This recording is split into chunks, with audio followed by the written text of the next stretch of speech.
السلام علیکم جی بچوں، کیا حال ہے؟ ٹھیک ہیں آپ؟ بیٹا کل ہم نے پڑھا تھا، اس سے آگے ہم نے پڑھنا تھا عضلات کا دکھنا۔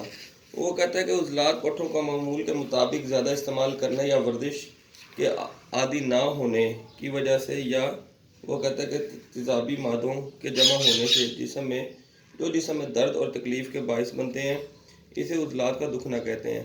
بیٹا آپ دیکھیں نا، جب آپ کو ایکسرسائز کرنے کی عادت ہی نہیں ہے، تب آپ یکدم ہی بہت زیادہ اچانک ہی آپ کھڑے ہوتے ہیں اور بہت زیادہ ایکسرسائز کر لیتے ہیں، بیٹا آپ کا بہت اس وقت جسم دکھنا ہی ہے۔ تو اس سے آپ کو وہ کہتا ہے اچانک سخت ورزش مشقت کی وجہ سے عضلات میں درد، سختی محسوس ہونا۔ اس کے بعد وہ کہتا ہے ہم جیسے کھلاڑی وہ کہتا ہے کہ کھیلتے ہیں، اچانک ہم جیسے کہ آرام سے بیٹھے ہوئے ہیں، اٹھ کے فوراً کھیلنا شروع کر دیا، جسم وارم اپ بھی نہیں کیا، تو بیٹا اس طرح سے بھی ہمارے جسم میں نا پین ہونا شروع ہو جاتا ہے اور ہم بہتر طریقے کے ساتھ اپنی پرفارمنس شو نہیں کر سکتے۔ بیٹا اس کے بعد جو ہے نیکسٹ ہے، وہ کہتا ہے کہ سپورٹ سہارا دینا جسم کو۔ وہ کہتا ہے کہ متاثرہ حصے کو جسم حرکت سے بچانے، اگر حرکت دینا ضروری ہے تو اس حصے کو سہارا دیے بغیر بالکل حرکت نہ دیں، مثلا بازو کی ٹوٹ کی صورت میں گلے کی پٹی وغیرہ ڈال کے۔ وہ کہتا ہے کہ سپورٹ سہارا دینا بیٹا جو ہوتا ہے نا، فار ایگزامپل ہاتھ ٹوٹ جاتا ہے، اگر آپ ہاتھ کو ایسے لٹکا کے رکھیں گے تب یہ اگر جوائنٹ جو ہے یہ بہتر طریقے کے ساتھ نہیں جڑا، تو بیٹا جب یہ نیچے لٹکے گا تو اس پہ زور آئے گا، جب زور آئے گا تو بیٹا یہ پھر سے دوبارہ اپنی صحیح پوزیشن پہ نہیں آ پائے گا۔ اس لیے وہ کہتا ہے گلے میں پٹی ڈال کے آپ اس کو ایسے باندھ لیں گے، ٹھیک ہے؟ اس کو آپ سپورٹ دے رہے ہیں، اس کو آپ سہارا دے رہے ہیں، ٹھیک ہے؟ اس کے بعد وہ کہتا ہے ورزش۔ وہ کہتا ہے عضلاتی کھچاؤ آ جانے کے بعد درد کی شدت کو مد نظر رکھتے ہوئے بہتر ہے کہ ورزش کا عمل 24 گھنٹوں کے اندر اندر شروع کروا دیں۔ بیٹا اگر دیکھیں کوئی آپ کو چوٹ لگ گیا، فار ایگزامپل آپ کو چوٹ لگ گئی ہے بازو پہ، تو آپ ایک بازو کی وجہ سے آپ اپنی ایکسرسائز نہیں چھوڑ دیں گے، آپ اس بازو کو ریسٹ دے کے باقی جسم کی ایکسرسائز آپ کرتے رہیں گے، ٹھیک ہے؟ اس کے بعد وہ کہتے ہیں مجروح حصے کو آرام سے ہر سمت میں ممکن حد تک ہلائیں، یہ عمل 1 گھنٹے کے بعد 10 مرتبہ دہرائیں۔ مجروح حصے کو ہلاتے ہوئے اس بات کا خیال رکھیں کہ تناؤ تو محسوس ہو لیکن یہ حرکت درد میں اضافے کا باعث نہ بنے۔ اس کے بعد وہ کہتے ہیں جیسے جیسے مجروح حصے میں حرکت کرنے کی قوت بڑھتی جائے گی، اسے زیادہ استعمال میں رکھیں۔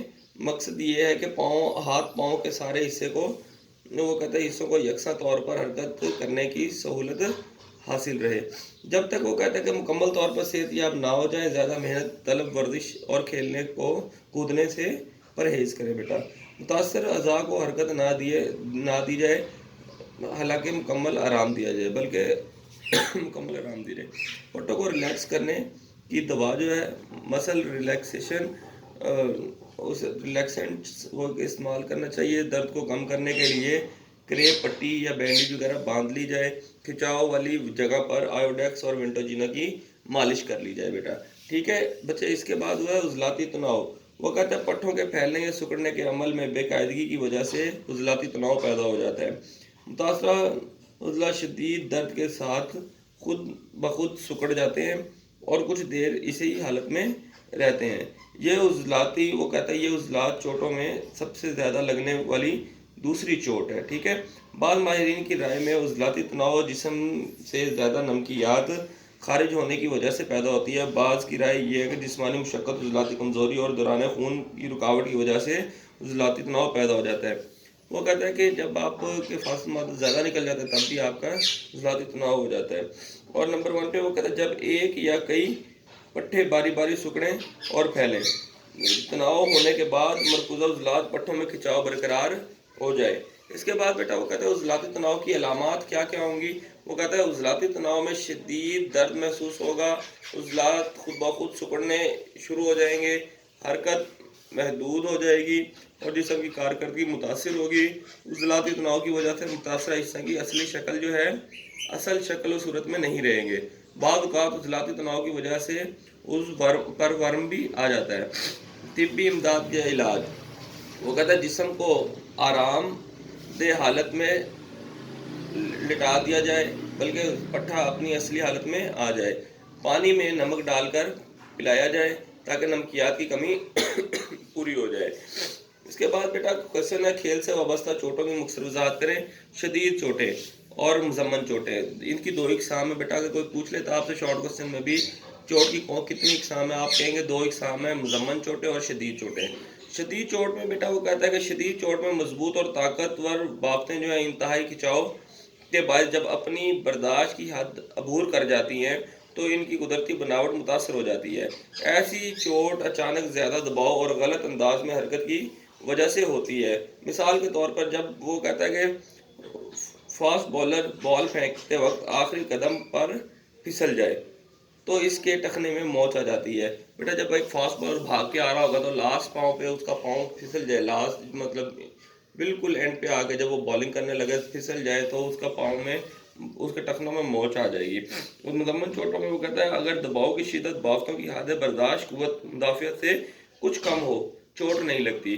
بیٹا شدید چوٹ میں یہ ہے کہ آپ کی مزاحمت جو ہے وہ حد کراس کر جائے تب وہ آپ کو شدید چوٹ میں اسے شامل کیا جائے گا۔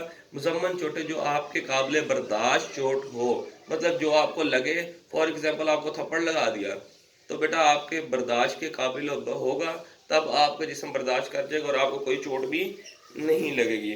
وہ کہتے ہیں اکثر وہ کہتے ہیں بن جاتی ہے اس طرح سے چوٹ اکثر اوقات ایسی مشق سے وابستہ ہوتی ہے جس میں ایک ہی عمل بار بار کیا جائے۔ مثال کے طور پر ایتھلیٹ یا گولف کی کھلاڑی اور بیڈمنٹن کی کھلاڑیوں میں سٹریس فریکچر پیدا ہونے کا بہت عام مسئلہ ہے۔ چوٹ اس کے بعد مندرجہ ذیل پر نوٹ لکھے، چوٹ جوڑ کے بندھن عضلات۔ اس میں بیٹا وہ کہتا ہے کہ جوڑ کے مندرجہ ذیل افعال سر انجام دیں۔ وہ کہتا ہے یہ ہڈی کو اپنی جگہ پر قائم رکھتے ہیں، ان کی مدد سے ہم اپنے عضلات مثلا بازو وغیرہ کھول سکتے ہیں، جوڑ کو موڑ سکتے ہیں، مروڑ سکتے ہیں، گھما سکتے ہیں۔ ان حرکت کی بنیادی حرکات کہتے ہیں یہ فرد کے حرکت کا باعث بنتی ہیں۔ نمبر 2 پہ بندھن، مضبوط اور لچکدار ریشوں والے دھاگوں جسم سے ہڈیوں کے جوڑ بندھے ہوئے ہوتے ہیں بندھن کہلاتے ہیں۔ یہ لچکدار ہوتے ہیں لہذا ہڈیاں آسانی اور آزادی سے حرکت کر سکتی ہیں۔ یہ ہڈیوں کے درمیان رگڑ کم کرتے ہیں، یہ ہڈیوں کو بیرونی صدمے اور جوڑوں کو اترنے سے بچاتے ہیں۔ سب سے بڑا جوڑ جسم کی سب سے بڑی ہڈی کولے اور ران کی ہڈی سے ملنے سے بنتے ہیں، اس لیے سب سے بڑا ربط لیگامنٹ بھی اس جوڑ کو کہا جاتا ہے۔ عضلات کی بات کرتے ہیں ہم، وہ کہتا ہے کہ انسانی جسم کی جلد کے نیچے گوشت کی جو تہیں ہوتی ہیں انہیں ہم عضلات کا نام دیتے ہیں بیٹا۔ یہ عضلات گوشت کے باریک ریشے ہوتے ہیں جو ایک جھلی کے ذریعے آپس میں ایک دوسرے کے ساتھ ملے ہوئے ہوتے ہیں، ٹھیک ہے۔ بعض عضلات بڑے اور مضبوط ہوتے ہیں مثلا ٹانگوں اور بازو کے عضلات، اور بعض نازک اور چھوٹے ہوتے ہیں مثلا آنکھ کے عضلات۔ ان عضلات میں پھیلنے اور سکڑنے کی صلاحیت موجود ہوتی ہے، جسم کی تمام حرکات ان کے سکڑنے اور پھیلنے کے ذریعے ہی وقوع پذیر ہوتی ہیں، ٹھیک ہے بیٹا۔ یہ ہمارا چیپٹر ختم ہو گیا، انشاءاللہ کل ہم اس کے شارٹ کوسچن پڑھیں گے۔ اوکے بیٹا، تھینک یو سو مچ، اللہ حافظ۔